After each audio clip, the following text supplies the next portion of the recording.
Have you ever had a thought that felt so convincing you simply assumed it must be true? Maybe you thought someone was annoyed with you. Maybe you became convinced something was wrong with your health. Or perhaps you had one of those familiar anxiety thoughts. What if this never gets better? The strange thing is, the thought itself isn't usually what causes us to suffer. It's the fact that we believe it. But what if I told you that one of the most important skills your mind already possesses is the ability to stand back and observe your own thinking? You see, it turns out you don't have to believe every thought you think. Welcome back to the channel. I'm Tim Box, mind coach and anxiety therapist. And for the last 15 years, I've been working one-to-one with clients, both in person and online, to help them get the other side of their anxiety issues and to help them start enjoying life again without anxiety getting in the way. I also run this channel where I put up weekly videos about how we can make this shift for ourselves.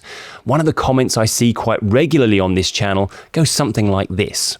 It's all right saying I don't have to believe my anxious thoughts, Tim, but when they arrive, they feel so convincing. And I completely understand that. When we're frightened, our thoughts don't feel like thoughts, they feel like facts. But I want to suggest something today that might completely change the way you think about your own mind. You already spend a large part of your life not believing your thoughts. You've just probably never noticed that you're doing it. Think about the last time you imagined an awkward conversation before it happened. Perhaps you rehearsed it over and over again in your head. You knew exactly what they were going to say, and you felt you knew exactly how it was going to end. Then the conversation finally happened, and it was nothing like the one you'd been rehearsing. We've all done it. The thought felt real, but turns out it wasn't. Or perhaps you've been driving somewhere familiar and realised you've spent the last 10 minutes arguing with somebody who isn't even in the car. Again, your mind created a story. You experienced it almost as if you were there in the moment, and then you came back to reality. And we do this all the time. Our minds are constantly producing ideas, predictions, and possibilities. Most of them, of course, drift by without causing us any trouble at all. So why do anxious thoughts feel different? Well, I don't think it's because they're more powerful. I think it's because we're afraid of what they might mean. Take something really ordinary. You hear a noise downstairs in the middle of the night and your first thought is, there's somebody in the house. So you nervously creep downstairs and it turns out it's the cat. In that situation, you don't conclude your mind has lied to you, and you certainly don't think you've developed some terrible mental problem. Unless, of course, you don't own a cat, in which case you might have a few questions. But let's assume you do. Now, in that instance, you simply recognize that when you thought there was an intruder, you made a mistake. Your mind made its best guess from the information it had available, and it was wrong. And here's the thing, healthy minds make mistakes all the time. The same thing happens with anxiety. Your heart beats a little faster, your breathing changes, a strange sensation appears in your chest. Almost instantly, your mind starts trying to explain it. What if something's wrong? Now, notice what happened there. The sensation came first, the explanation came second. The mind was simply trying to make sense of an experience. The problem wasn't that the thought appeared, the problem was that we immediately treated it as the truth. Before we go any further, have you checked out the members area of this channel? In there you'll find hours and hours of extra anxiety and mind coaching content, including my full control system training and the Clear Your Head Anxiety Relief Program. You'll also get full access to exclusive weekly live Q&As. It's just £9 for a full month's access, and you can join by hitting the button on the homepage or clicking the link in the description of this video. See you there. I did a video recently where I spoke about one of my favourite philosophers, René Descartes. He's famous for asking some really weird questions. How do I know the world around me is real? How do I know I can trust my own senses? How do I know anything for certain? What's interesting isn't the questions themselves, it's the way he approached them. He wasn't terrified by his own thoughts. He became curious about them and explored them. He treated them as ideas worth examining rather than conclusions that had to be believed. And I think that's a wonderful lesson for anybody struggling with anxiety. Psychologists have a name for this. It's called metacognition.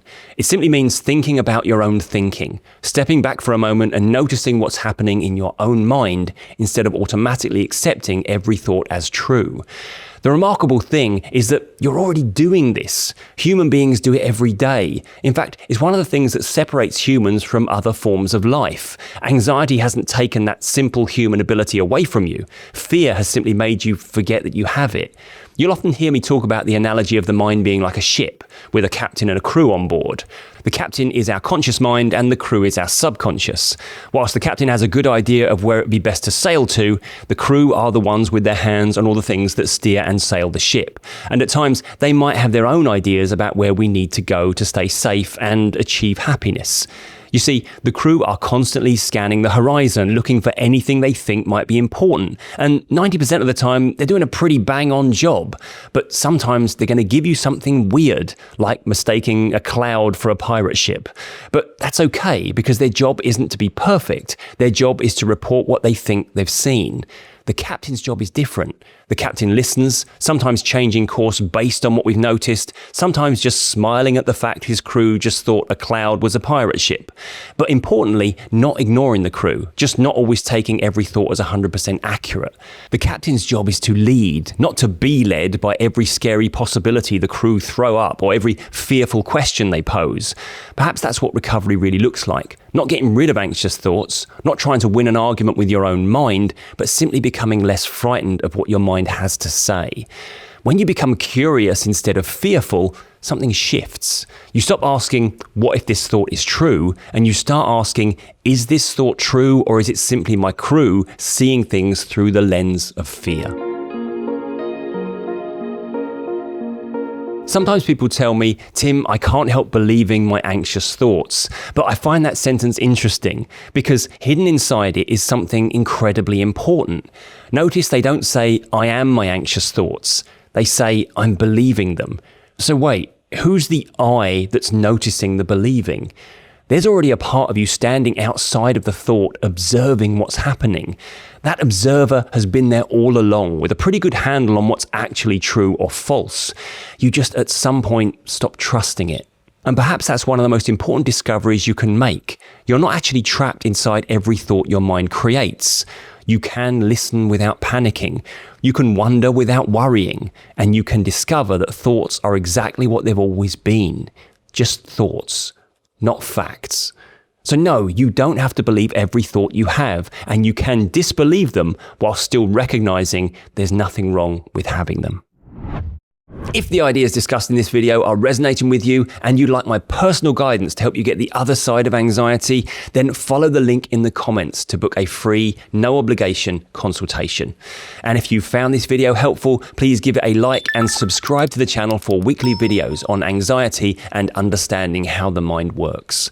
But that's it for this one. I'm Tim Box. Always remember, be kind to your mind, and I'll see you next time.